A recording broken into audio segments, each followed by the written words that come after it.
હા બરાબર છે એ વાત સાચી જ છે. એટલે એવું છે કે નિષ્કામ કર્મ કરો એ પહેલાં તમે કામનાથી કર્મ કરો, પણ સાત્વિક કર્મ કરો, શુભ કર્મ કરો. શુભ કર્મ ક્યારે કરવાનું કે જ્યારે તમે અશુભ કર્મ કરતા હો ત્યારે, પાપ કર્મ જ તમે કર્યા કરતા હો તો એમાંથી છૂટવા માટે ઉપાય કર્યો કે ભાઈ તમે ધર્મ કરો, પુણ્ય કર્મ કરો. પણ પુણ્ય કર્મમાં પણ શું, આર્તો જિજ્ઞાસુ અર્થાર્થી. તમે આર્ત જિજ્ઞાસુ પણ હો, આર્ત પણ હો, ભક્ત જિજ્ઞાસુ પણ હો, અથવા તો આરતી પણ હો, અર્થી પણ હો, અથવા તો જ્ઞાની હો. 4 પ્રકારના ભક્ત કીધા ને ભગત, ચતુર્વિધા ભજન તેમાં.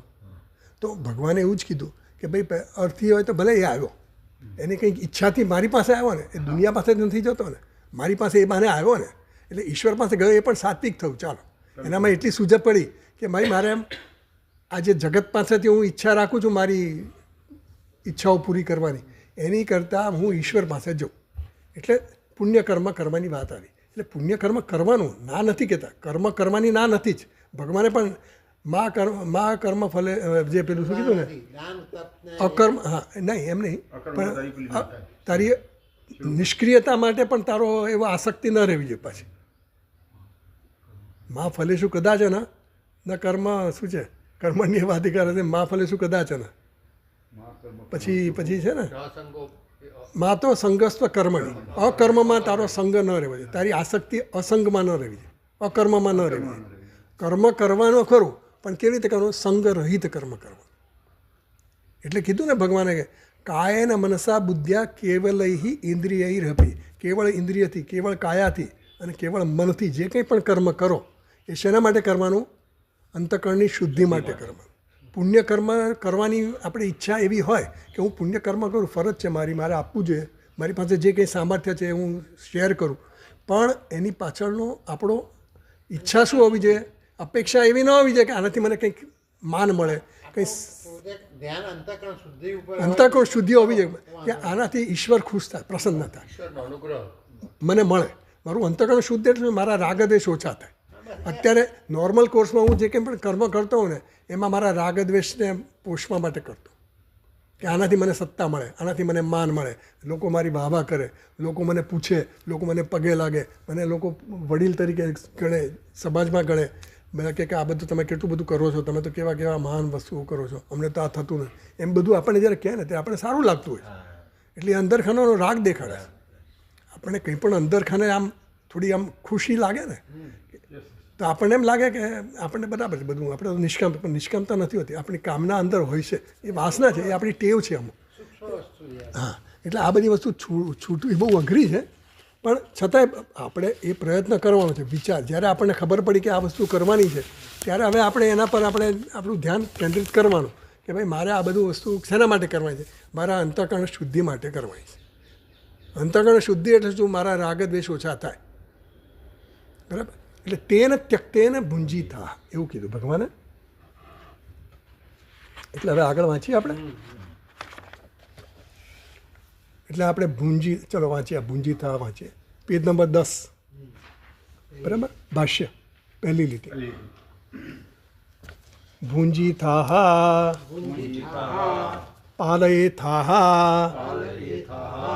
તો ભુંજીતાઃ એટલે કે રક્ષણ કર એવું કીધું, કારણ કે ભૂત ધાતુની આપણે વાત થઈ ગઈ, બરાબર, કે ભૂત ધાતુ જે છે એ પાલન અવ્યવહારયોહો, ભુજ ધાતુને માટે એવું, ભુજ પાલન અવ્યવહારયોહો. અવ્યવહાર એટલે શું, ભોજન કરવું, ખાવું પીવું, એને અવ્યવહાર કહે. અને પાલન એટલે પાલન કરવું. એટલે ભૂત ધાતુ ઉભયપદી છે, આત્મને પદમાંય છે અને પરસ્મય પદમાંય છે. એટલે ભુજ ધાતુ જે પરસ્મય પદમાં છે એનો અર્થ થાય પાલન કરવું, બરાબર. હવે ભુંજી થાહા, બરાબર, એ છે આત્મને પદનું રૂપ. ભુંજી થાહા છે ને આત્મને પદનું છે. હવે આત્મને પદનો અર્થ શું થાય, ભુજ ધાતુનો ભોગવવું, ખાવું. તો એ અર્થ નથી લીધો શંકરાચાર્ય મહારાજે કીધું કે અહીંયા ભોગવવાનો અર્થ નથી, પાલન કરવાનો અર્થ છે. કારણ કે તમે જે આ તેને ત્યક્તેને ભુંજી થાહા કીધું, કેમ કીધું, કારણ કે તમે આ બધો ત્યાગ કરીને આ જ્ઞાન મેળવ્યું, જ્ઞાન મેળવવાની સાધના તમારી ચાલુ છે. તો એ સાધના દરમિયાન તમને ઘણા બધા વિક્ષેપો આવે, તો વિક્ષેપોને ઓછા કરવા માટે તમારે શું કરવાનું, રક્ષણ કરવાનું. શેનું રક્ષણ કરવાનું? જે કંઈ આપણે જ્ઞાન મેળવ્યું છે એનું રક્ષણ કરવાનું. જે કંઈ મારી સમજ છે એનું રક્ષણ કરવાનું. એટલે ભુજ ધાતુનું જે અર્થ કર્યો અહીંયા, પાલય થાહા, ભુંજી થાહા એટલે પાલય થાહા કર્યું. સમજ પડી ગઈ? હા હા, ઓકે, બરાબર. પછી આગળ વાંચીએ. એવમ ત્યક્તૈષણસ્ત્વમ મા ગૃધઃ ગૃધિમ આકાંક્ષામ મા કાર્ષીઃ ધન વિષયામ. જો હવે શું કીધું? એવમ ત્યક્તૈષણસ્ત્વમ, ત્રણે ત્રણ એષણાઓનો તે ત્યાગ કર્યો છે એવો તું મા ગૃધઃ. ગૃધઃ, ગૃધ એટલે તો ગૃધિ એટલે શું? લાલચ. આપણે ગૃધિ એટલે ગીધ. ગીધ શું કરતો? ગીધ ઉડતું હોય ને આકાશમાં, એની નજર ક્યાં હોય ખબર? નીચે માંસના ટુકડા પર એની નજર હોય. એ ઉપર ગમે એટલું ઊંચે ઉડતું હોય ને પણ એની નજર ક્યાં હોય? ગીધની અસર. એટલે ગીધ જે છે ને એ આ જેમ ગૃધ, એની ધ્યાન આમાં જ હોય. એમ આપણું ધ્યાન શેમાં હોય? આમાંથી શું મળશે? એમાં ફળમાં જ હોય ને. આપણી અપેક્ષા શેમાં હોય?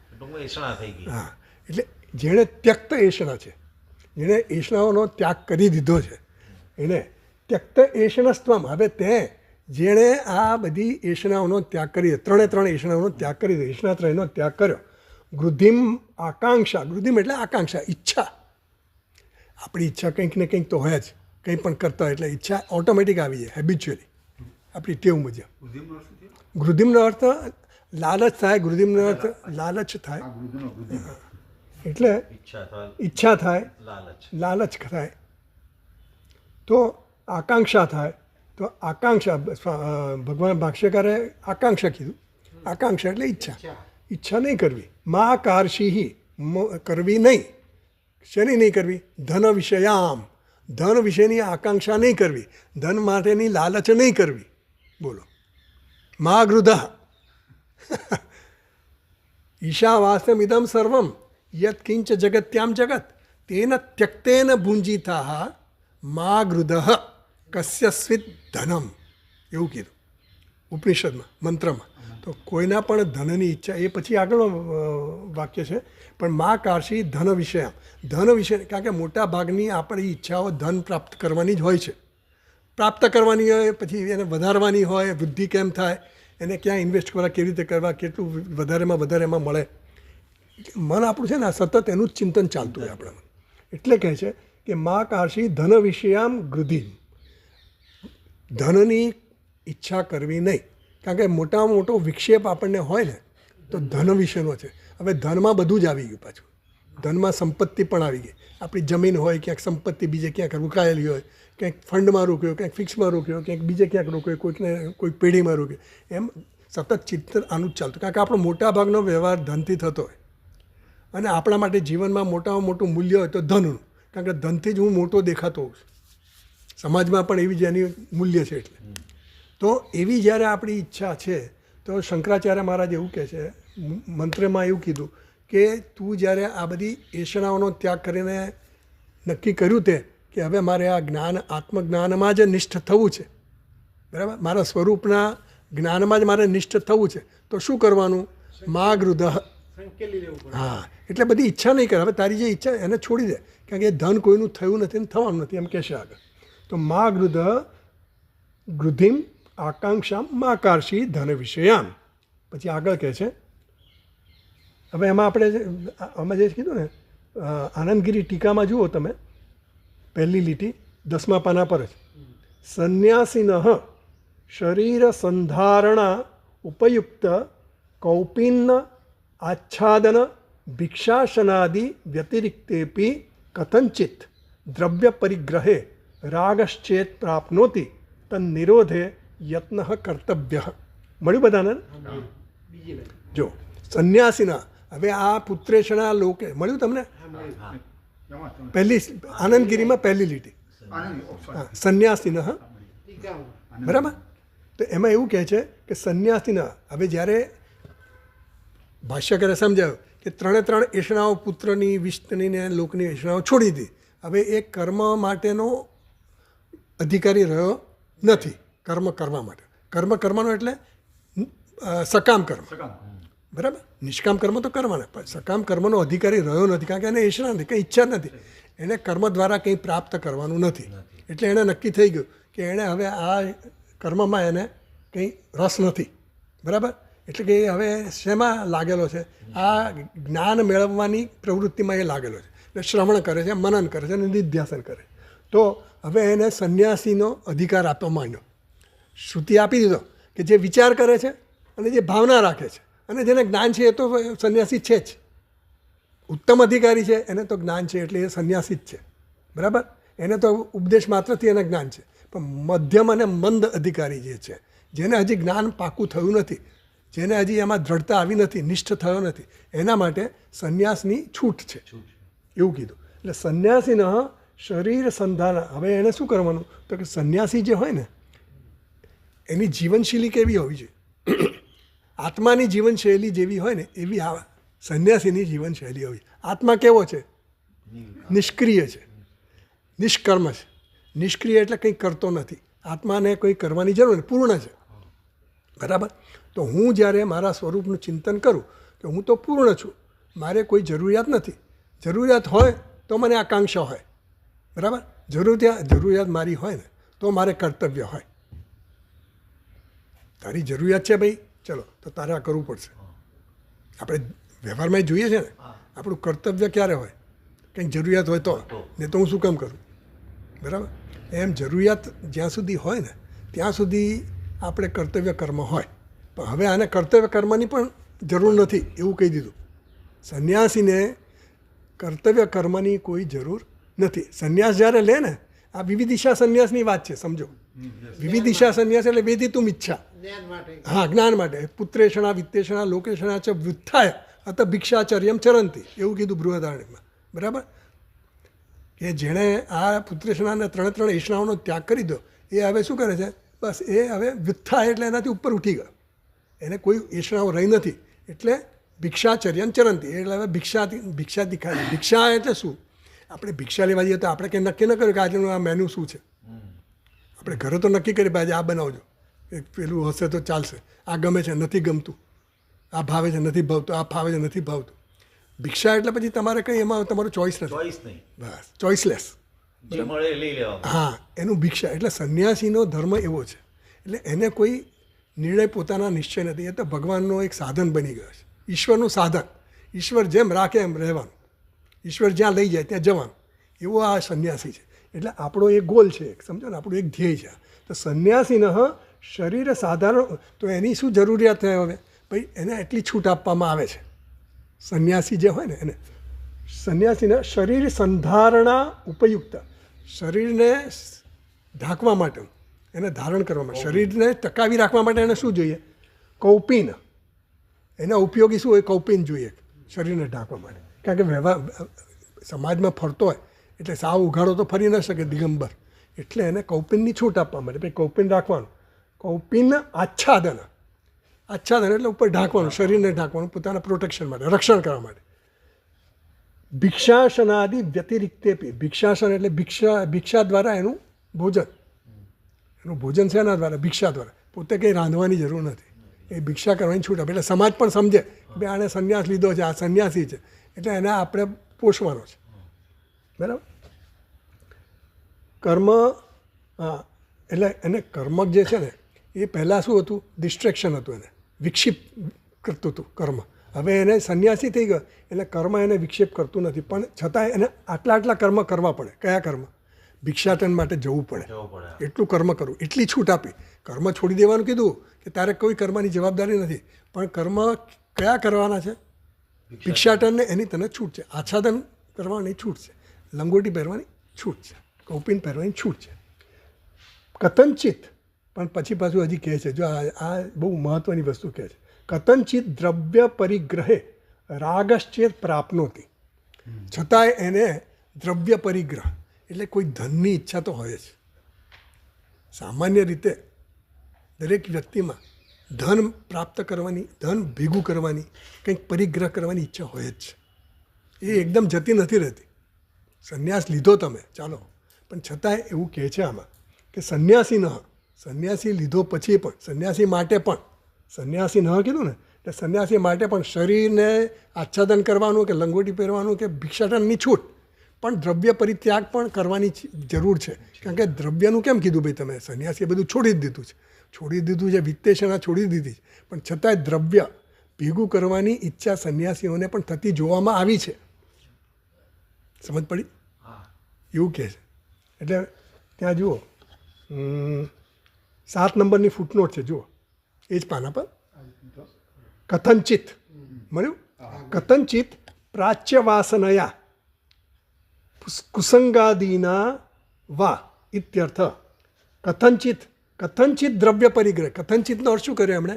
પ્રાચ્ય વાસનયા, પૂર્વની કંઈક વાસના હોય મનમાં, અથવા તો કુસંગાદીના, કોઈને સાથે સંગ એવો કુસંગ થઈ ગયો. કોઈ કહે કે ભાઈ આવો આવો તમે તો ભિક્ષા લો આમ તેમ કરો, પછી એમાંથી પાછું કંઈક વાત થાય, પછી થાય કે તમારે સ્વામીજી તમે આશ્રમ બનાવો ને, સ્વામી તમે આમ કરો ને, આવું થાય. અને આવું થતું હોય છે. અને લોકો પછી એમાં બિચારા ઊંડા ઉતરી જતા હોય છે. મહાત્માઓ બિચારા ના પાડતા કે મારે કંઈ આશ્રમ નથી જોતો, કંઈ નથી. શિષ્યો લાગી પડે તો હા, એટલે સ્વેચ્છા ન હોય તો પરેચ્છાથી કામ થઈ જાય. મારા ત્યાં એક બંગાળી સ્વામી આવેલા ઋષિકેશથી. હવે એમની એક કુટિયા જ હતી ત્યાં નદી કિનારે, અને એમને શરદી સળીખમ થઈ ગયું હતું. એટલે અમારે એક કઝિન હતા, એમને કહ્યું કે તમે રોદરા જાઓ, તમને ત્યાં આયુર્વેદિક દવા મળશે અને થોડા એ વાતાવરણમાં રહો તમને સારું થઈ જશે. એટલે કે સારું. પછી એમણે કંઈ ગણકાર્યું નહીં. પછી પેલા અમારા કઝિને ટિકિટ મોકલી આપી જવાના આવવાની. એટલે પછી એ નીકળ્યા કે હું જઈશ તો ખરો, પણ મેં તો આ જોયું નથી, હું કઈ રીતના જઈશ. પછી એમણે કીધું તમને ત્યાં માણસ લેવા આવશે, હું એને આ તમારો ડબ્બા નંબરને આપી દઈશ ને. પછી હું લઈ ગયો અને ત્યાં ગયો, ત્યાંથી લઈ લોદરા મૂકી આવ્યો. એટલે એમના શિવાનંદ આશ્રમ વાળાએ આ જે આખું ચોપડી છો એનું ગ્રામેટિકલ હા ના તે ઉચ્ચાર ને બધું પ્રૂફરીડિંગ, કારણ કે એ પોતે બહુ ભણેલા ગણેલા હતા. એટલે કે તમે અહીં રહો, એટલે કે હું તમને 10 દિવસ પછી કહીશ. પછી 10 દિવસ પછી એમણે ના પાડી દીધી કે હું આ બધી પાછી આ જ માયા મારો વળગવાનું. એટલે એ છૂટતું નથી હતું બધું. એટલે ધન જે કીધું ને, એટલે ધન એટલે આસક્તિ. જવું પડશે આમ, મારે જવું જ નથી, આ નદી કિનારો બરાબર છે, ક્યાંય જવું. એટલે એવી દ્રઢતા પ્રાપ્ત કરવી, એવી નિષ્ઠા રહેવી બહુ અઘરી છે. એટલે આપણને ચેતવે છે કે કથંચિત દ્રવ્ય પરિત્યાગે પરિગ્રહે રાગશ્ચેત પ્રાપ્નોતિ. એટલે રાગ હોય છે અંદર ખાને, આપણને ખબર જ નથી. જળ ભરતને પણ આસક્તિ એના પોતાના સંતાન માટે નહોતી, પણ પેલા હરણાના બચ્ચા માટે બિચારાને થઈ ગઈ. એમને બિચારો ન કહેવાય, એમને આવી આસક્તિ આવી ગઈ. એટલે અંદર ખાને આસક્તિ હોય છે, અને આસક્તિ આ બધું કરાવે છે. આપણી આસક્તિ જે છે ને એ બહુ ડેન્જરસ વસ્તુ છે. એટલે don't take it four granted કે આપણે બહુ આમ હવે બધું ત્યાગી દીધું એટલે આપણને હવે કોઈ જરૂર નથી એવું બોલીએ. ભલે આપણે અંદર સમજીએ વસ્તુ દીધી. એ પણ થયેલું કે એમણે છે ને આશારામની વાત કરેલી, પછી આપણા અહીંયા બધે ફર્યા ને એટલે રસ્તા બધું જોયું કે તમે આ બધું થાય છે કેવી રીતના, આટલા મોટા રસ્તા, આ બધા રિઝર્વેશન કોમ્પ્લેક્સ, આના ત્યાં બધું કઈ રીતે. પછી આખું મેં પ્લાનિંગ સમજાવ્યું. એટલે એમના વાતમાં બહુ રસ પડી ગયો. પછી હું લોધરા મૂક્યો, એટલે રસ્તામાં આ વાતચીત થઈ ને પછી મને કે તું બી यहाँ ठहर जाओ. હું મારે નોકરી ધંધો કરવાનો સ્વામીજી, દેખો ઇતને મેં મોહ લગ ગયા. અચ્છા જાઓ જાઓ તું. અમારે ત્યાં એક સ્વામીજી હતા બહુ વર્ષો પહેલાં, ફાધર હતા ને તે વખતે, અમે નાના હતા ત્યાં અમારે ત્યાં 12 વર્ષ રહેલા, અને યોગા અને બધું કરાવતા હતા અમને. તે વખતે નાનપણથી અમને યોગાસન ઘરમાં કરાવતા હતા, એટલે અમે કરતા હતા. અને કરતાં કરતાં અમે શીખી ગયા, અને અમારામાં એ સંસ્કાર પડ્યા. અને પહેલેથી સ્વામીજી આપણે ત્યાં ખાવા પીવાનું, આપણે ત્યાં રહેવાનું ક્યાંક બીજે રહેતા, રૂમમાં રહેતા, પણ આવતા પછી પૈસા માગ કરે ફાધર પાસે, અને ફાધર આપ્યા કરે શ્રદ્ધા એટલે બરાબર. હવે આપ્યા કરે આપણે એમ કે સંન્યાસી છે અને સામાન્ય સાધુ છે, એટલે આપણે એને બીજી તો કંઈક એક મારી જમીન છે ત્યાં ઉત્તર પ્રદેશમાં, કંઈક જમીન હતી એમ, તે જમીન માટે કંઈક વાયુ છે એટલા માટે કંઈક ખર્ચો થાય એટલા માટે માણસ રાખ્યો હોય લેબર, એના માટે પૈસા એમ કે પૈસા આપતા જતા હતા. હવે આપણને તો એમ કે સંન્યાસી છે, પરણ્યા વગરના છે માણસ, એવું જ હતું. 12 વર્ષ પછી ખબર પડી એનો દીકરો આવ્યો ત્યાંથી ઉત્તર પ્રદેશ, એનો દીકરો આવ્યો. અને દીકરો આવીને આપણા ઘરે આવે અને પેલાને મળવા આવે. હવે આપણને તો ખબર નહોતી એનો દીકરો છે. એ આવે તો આપણે એમ કોઈ ભક્ત આવ્યો છે, એનો કોઈ શિષ્ય છે. પછી પૈસા માગ કરી પેલો, અને પછી એક બે વાર પછી ધીમે ધીમે આવતો હતો, ત્યાં સુધી આપણને ખબર નહીં કે એનો દીકરો છે. પણ પછી તો ઝઘડો કરવા માંડ્યો એક દિવસ, કંઈક એને કંઈક ત્યાંનો જે ઝઘડો ગામનો હશે ને એ ઝઘડો ત્યાં કરવા આવ્યો. પછી ખબર પડી કે આ તો મહાત્મા જે છે એ તો પરણેલા છે અને એનો દીકરો છે, સંસારી છે, આવી ખબર પડી. એટલે આવું થતું હોય છે બધું. શું છે, આમ બધી રીતે ત્યાગીને બધું કરવું. વહેતા હતા બહાર જ, પણ છતાંય ત્યાગ દીધા પછી એ તો બધું ઘરનું સાથેનો સંબંધ જાળવાઈ રહેતો. એટલે ઇટ ઇઝ વેરી ડિફિકલ્ટ. આ બધી વસ્તુઓ છે ને એવી સિમ્પલ નથી જેટલી આમાં લાગે. જે આ બધા મંદિરો ને આ આશ્રમ એ બેમાં ફેર શું છે કે તમે આ બધા મંદિરો જો, ધારો તમારે સુભાષ ચોક આગળ મંદિર છે હનુમાનજીનું, આ બધા મંદિરો બધા વેચાય છે. આ બધી મંદિરો ઊભી કરવાની એક આવક ઊભી કરવાનું સાધન છે. અને એનું છે ને હવે ગવર્મેન્ટ થોડી શું છે કે આ મંદિરના નામે લોકોની એક જે લાગણી હોય ને એ લાગણીને હર્ટ ન આઘાત ન લાવી શકે લાગણી, એનો આ લોકો દુરુપયોગ કરે. અને બધે જ આવું થાય છે, બધા જ ધર્મ. એટલે આવું રહેવાનું જ છે. એટલે જ ખાસ અહીંયા ટકોર એટલા માટે જ કરે છે કે દ્રવ્ય પરિગ્રહે રાગશ્ચેત પ્રાપ્ત નહોતી. પૂર્વની વાસના હોય ને, આપણી અંદરની વાસનાઓ હોય ને, એ વાસના આપણને કરાવે આ બધી વસ્તુ.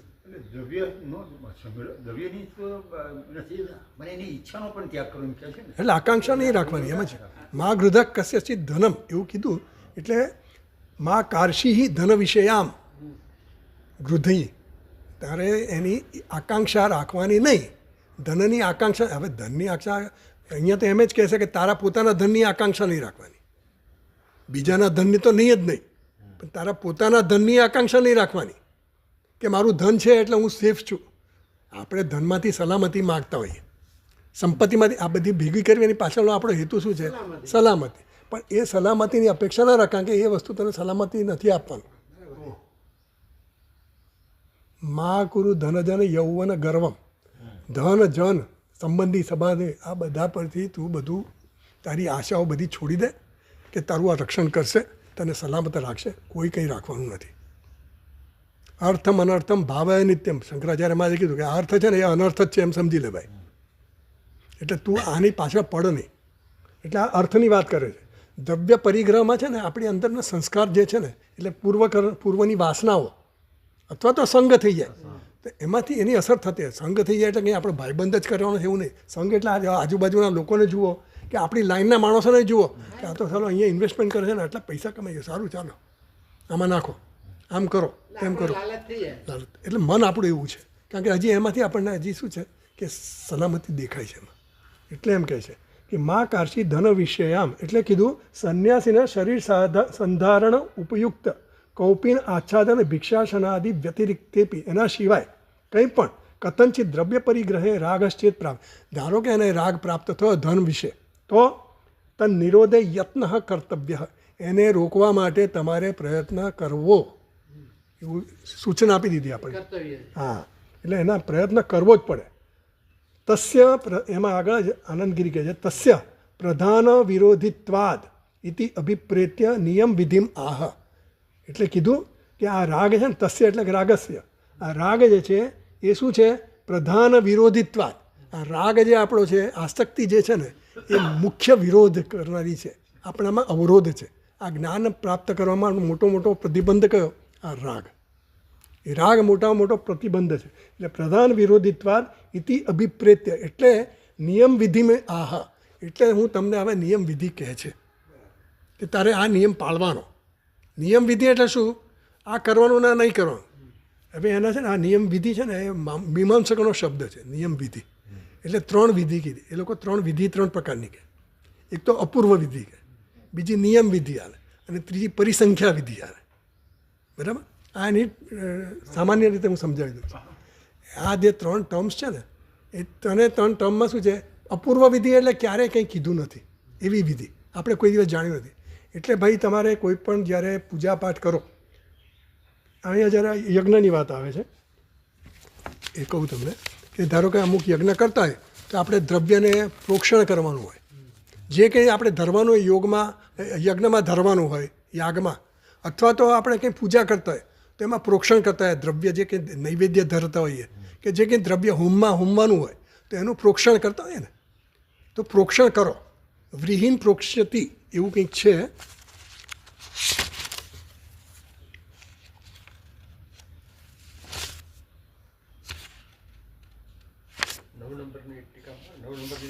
અહીંયા 9 નંબરમાં છે, પણ એ જે છે ને નિયમ વિધિમ ઇતિ રાગ ભાવ પક્ષે એવા પ્રાપ્ત્યસે ગર્ધા ભાવસ્ય નિયામક વિધિ એમ કહે છે કે જ્યારે કોઈ રાગ ભાવે, રાગનો ભાવ હોય અથવા રાગનો અભાવ હોય તો એના માટે નિયમ કીધો. કારણ કે રાગ હોઈ પણ શકે, ન પણ હોઈ શકે. સંન્યાસી બન્યો એનામાં રાગ હોય જ એવો નિયમ નથી દ્રવ્ય પરિત્યાગમાં, પરિહાર માટે. પણ કદાચ ધારો કે એના પરિગ્રહ માટે રાગ હોય અથવા તો રાગ ન હોય, એના માટે શ્રુતિ આપણને નિયમ આપે છે. એટલે નિયમ વિધિ કહે છે કે શું કરવાનું. એટલે પછી જે કીધું ને તેને ત્યક્તેને ભુંજીતા કીધું ને, પછી મા ગૃધ કસ્ય સ્વિત ધનમ, એ રાગ હોય કે ન હોય તો મા ગૃધ કોઈના ધનની અપેક્ષા નહીં રાખ એમ કીધું. એ નિયમ બનાવ્યો. રાગનો ભાવ હોય અથવા રાગનો અભાવ હોય પણ તારે આ નિયમ પાળવાનો, નહીં રાખવાની, આકાંક્ષા નહીં રાખવાની. બરાબર, એ અહીંયા કહે છે. પરિસંખ્યા એટલે પરિસંખ્યા વિધિ એટલે તમારે ધારો કે વધારે પડતી પંચનખા ભક્ષ્યત એવું 5 નખ, ધારો કે કોઈ માંસાહારી વ્યક્તિ છે તો એને, કારણ કે એ જમાનામાં માંસાહારી થતા હતા બધા, અને એને લોકોને લિમિટ કરવા, એને મર્યાદિત કરવા માટે, એને સંકુચિત કરવા માટે એ લોકો જે એની ટેવ હોય ને એટલે એને છૂટ આપવામાં આવે કે ભાઈ તમે 5 નખવાળા 5 પ્રાણીઓના જ માંસ ખાઈ શકો, એ સિવાયના બીજા માંસ નહીં ખાવાના. એટલે બીજાનું હિંસા નહીં કરવાની. તમારે હિંસા કરવી હોય તો આ 5 પ્રાણીની કરો.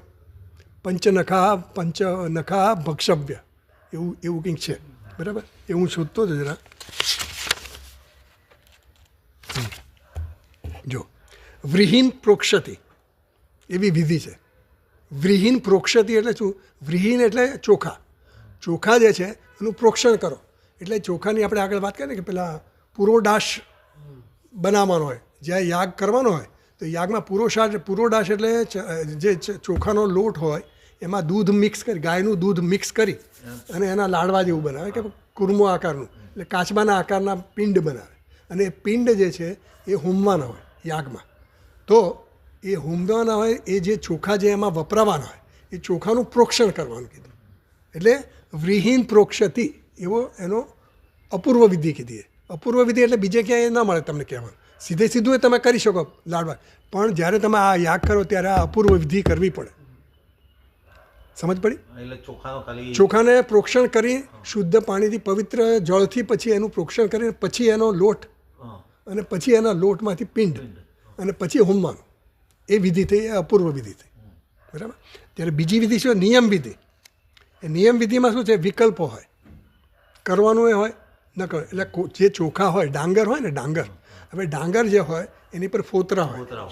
હવે ફોતરા છડીને પણ તમે છૂટા પાડી શકો ચોખા એમાંથી, અને નખથી પણ કરી શકો.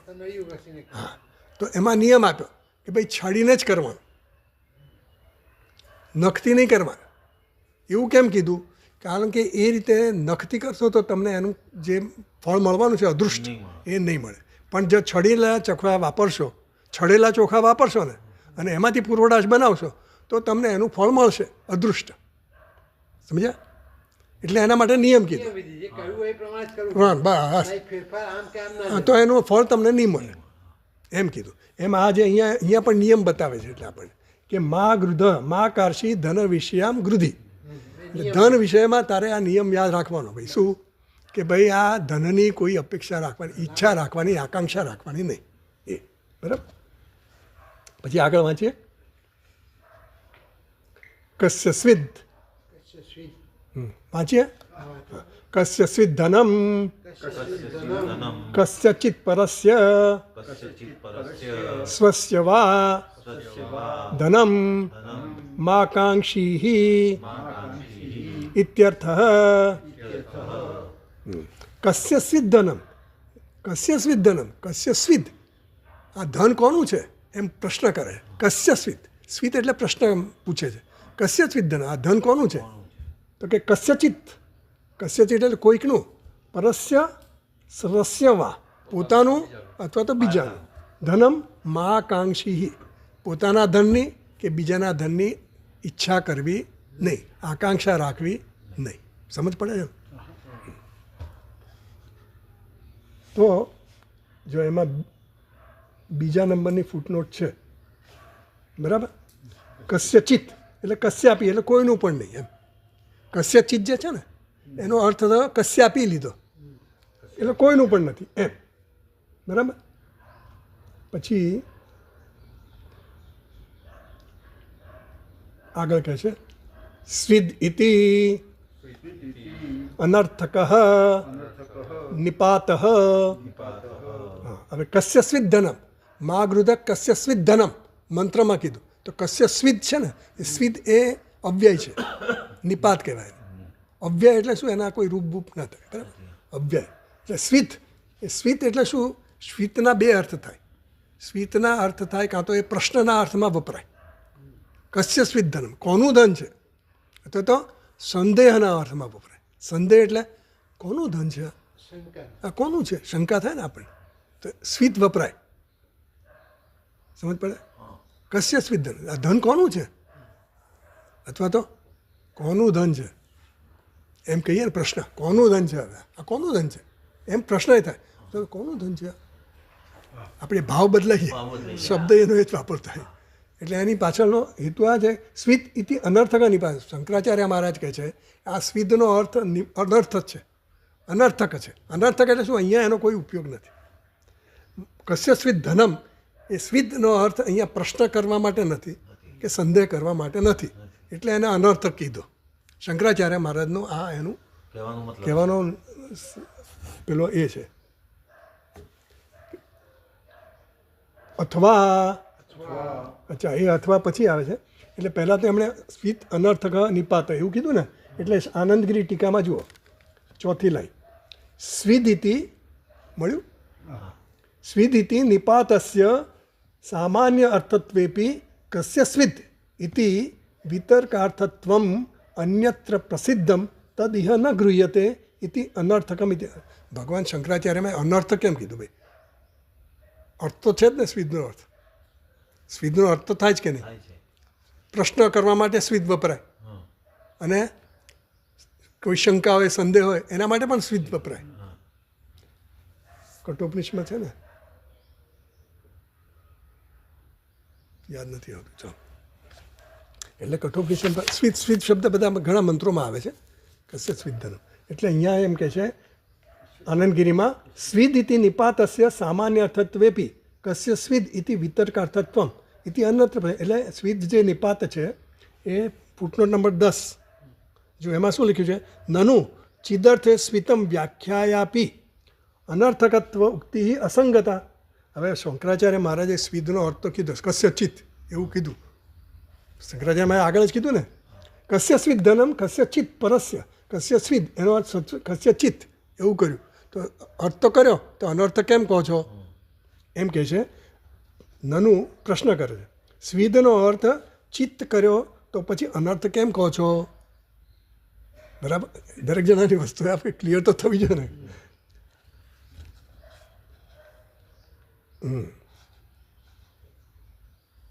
તો કહે છે વ્યાખ્યાયાપી અનર્થકત્વ ઉક્તિ અસંગત. તો એ તો અસંગતા છે. એવું કેમ થાય? કારણ કે સામાન્ય અર્થ લીધો નથી, એટલે એમ કહે છે કે અનર્થક છે. એમણે કીધું ને અનર્થકત્વ ઉક્તિ અસંગતા. અસંગતા એટલે એનો અહીંયા કંઈ એની સંગતિ બેસતી નથી. અહીંયા જો એનો અર્થ લેવાય, પ્રશ્ન પૂછવા માટે લેવાય, અથવા તો કોઈ સંદેહ માટે પૂછાતો હોય તો બરાબર છે, પણ એવો અર્થ નથી અહીંયા લીધો. એટલા માટે આ સંગતિ અહીંયા નથી બેસતી, એટલે એમણે કીધું કે અનર્થક જ છે. શંકરાચાર્યમાં કંઈ પણ કહે તો એને પાછું આપણને સમજાવવું જોઈએ ને કે ભાઈ એવું કેમ કીધું. કાલ ઉઠીને પાછું આપણને વિચાર આવે કે આ લોકો ચિત્ત વાપર્યું તો કેમ આવું થયું, પણ એટલા માટે ખુલાસો કરે કે આવું છે એટલા માટે. બરાબર. પછી સ્વિદ ઇતિ નિપાત છે સામાન્ય અર્થત્વેપી કસ્ય સ્વિદ, સામાન્ય અર્થત્વેપી. બરાબર. એમાં જો ફૂટનોટ નંબર છે 11, સામાન્ય અર્થકત્વેપી કસ્યચિત ઇતિ અત્રત્ય ચિદર્થત્વેપી ઇતિ અર્થ.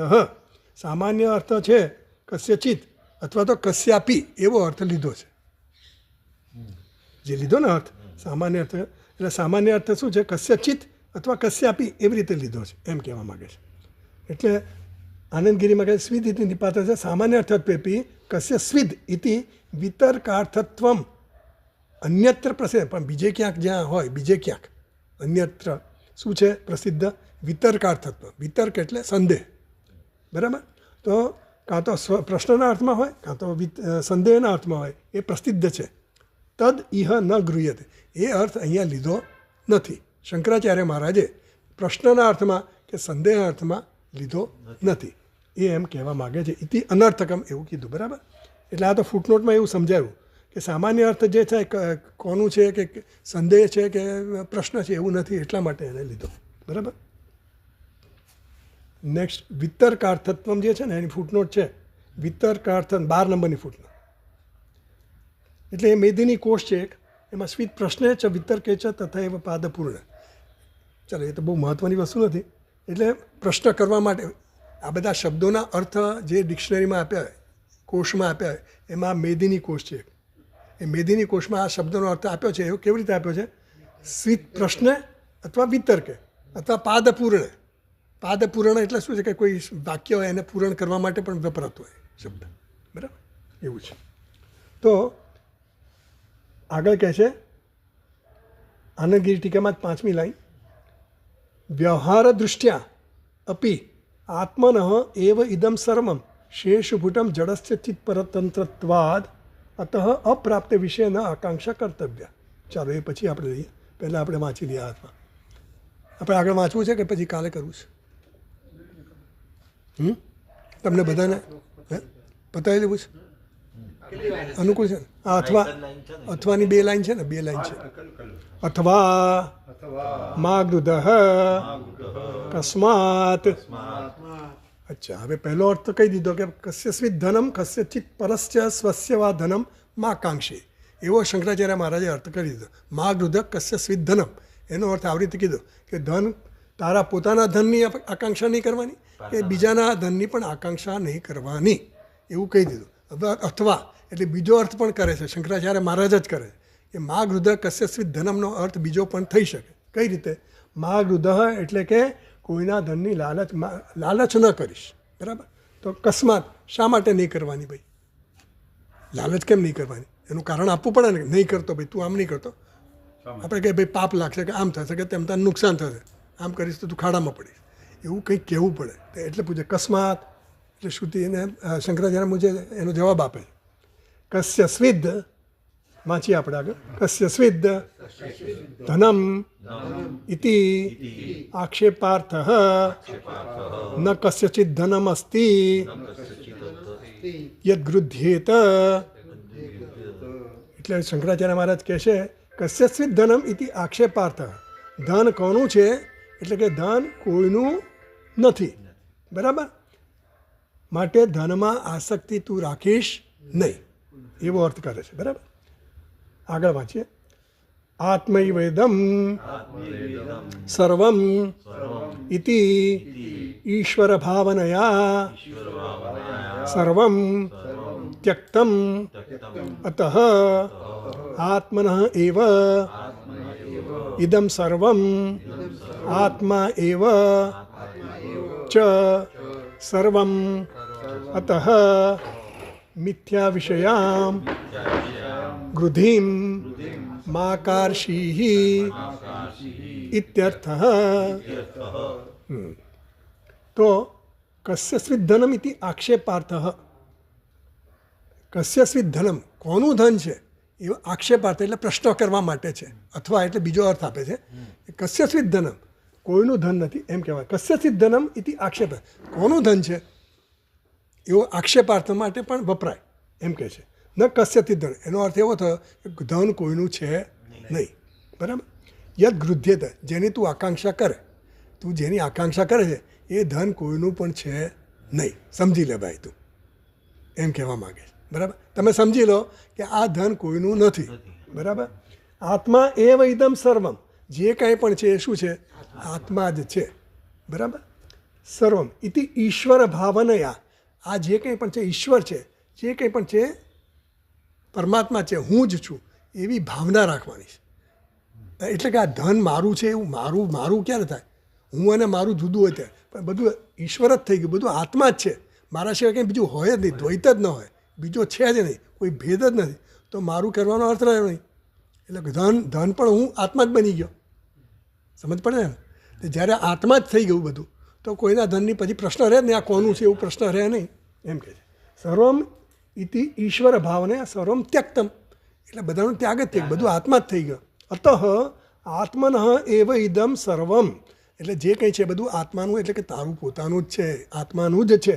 સર્વમ આત્મા એવ છે સર્વમ અતઃ મિથ્યા વિષયામ ગૃધિમ મા કા, જે કંઈ પણ છે એ શું છે? આત્મા જ છે, સચ્ચિદાનંદ જ છે, તે તું જ છે, ઈશ્વર જ છે. એટલા માટે જે આ દેખાઈ રહ્યું છે એ બધું મિથ્યા જગત છે, નામરૂપાત્મક. મા ગૃધિમ કારશિહી, એના માટે એ અનાત્મા છે, એના માટે તું કોઈ પણ જાતની આકાંક્ષા રાખતો નહીં. આકાંક્ષા રાખતો નહીં એટલે કે એની તું ઈચ્છા કરતો નહીં, એમાં ખોટો સમય વેડફી નાખતો નહીં, એવું કહેવા માગે છે. બરાબર? હવે બધી ફૂટનોટ છે, પછી આપણે નેક્સ્ટ ટાઈમ જોઈ લઈશું. ઓમ પૂર્ણમદ પૂર્ણમિદમ પૂર્ણાત પૂર્ણમુદચ્યતે પૂર્ણસ્ય પૂર્ણમાદાય પૂર્ણમેવાવશિષ્યતે. ઓમ શાંતિ શાંતિ શાંતિ.